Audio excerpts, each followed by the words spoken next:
All right, good morning, everyone. Hey, welcome to another edition of Come On Things. Now, this episode is dealing with one topic.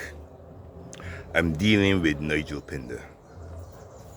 All right, the reason I'm dealing with this is because a lot of people would have heard things wrote and all over about Nigel Pinder, and you know, well, we know how things happen as far as in society, but people have their bads, their goods, their whatever. You understand? But I'm dealing with the fact that whether you do good or bad, you are human. All right? And until you have been proven guilty, you are to be presumed innocent. That is within our constitution, that is within the law. No, what I'm looking at is the fact that he was touted as being armed and dangerous when he was wanted by the police. It was said he was armed and dangerous. And when he was eventually caught, there was no mention of him having a firearm. There was no mention of him having ammunition. There was no mention of him having even a knife, because obviously he would have been charged for these things as well. So how could he have been armed and dangerous and did not have a gun, ammunition, anything at all? Not only that, you would have seen a video that went over him trying to meet some relatives and the police shooting at him. In that, he wasn't armed either. But this is what Nigel Pinder did. Nigel Pinder seems to have known something that somebody does not want him to disclose.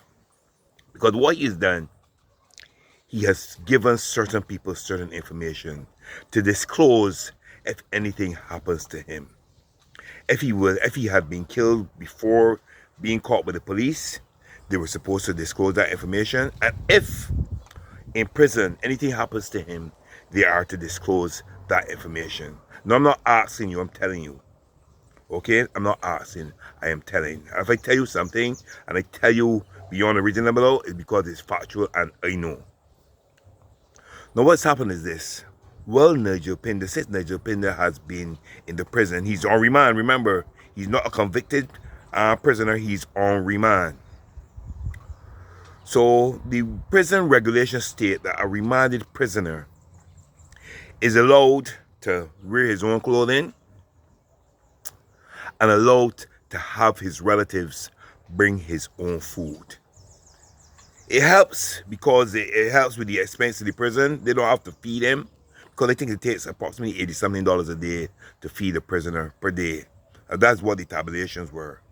But anyway, he is asking that he be able to have his own food, because prior, and this is what his relatives told me, they had found rat poison in his food.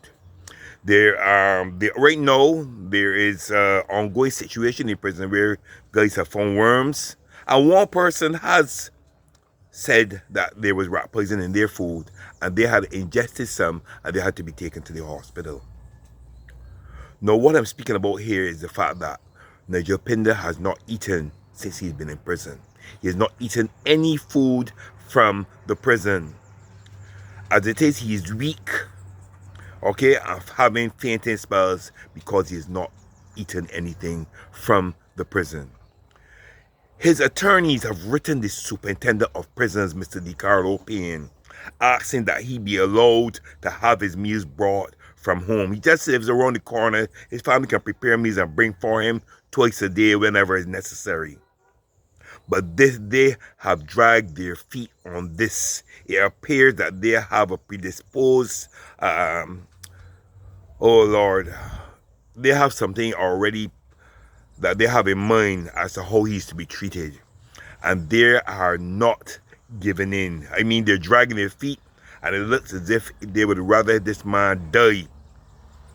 You understand? It looks as if it's intentional that this man is to die one way or another. Either he dies from whatever he eats, something he eats up there, or he dies from starvation.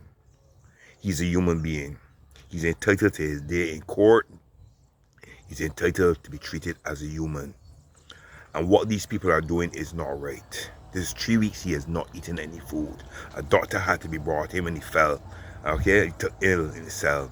And the doctor said, asked that he be given some form of ensure and nutritional value supplement. Up to now, they have not given him. I'm telling you this because I'm speaking to his family and I'm getting calls directly too.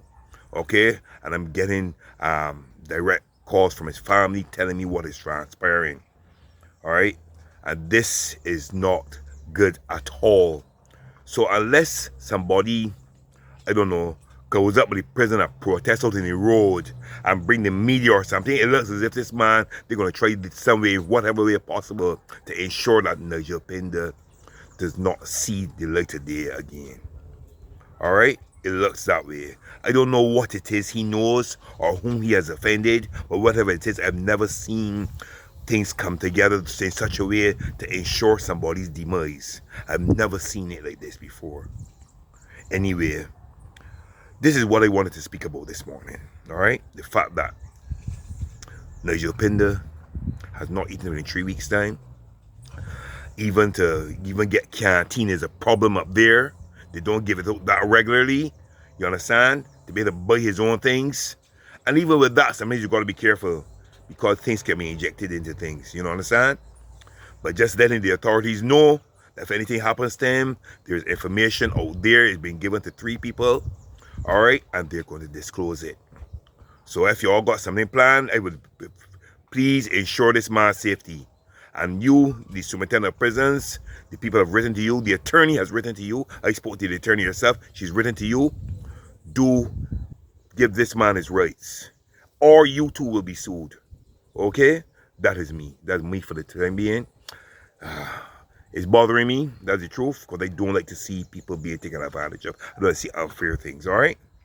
Anyway, keep your spirits up. Keep your tempers down. And remember, do something good for somebody today. This is Vincent Clark and I'm out.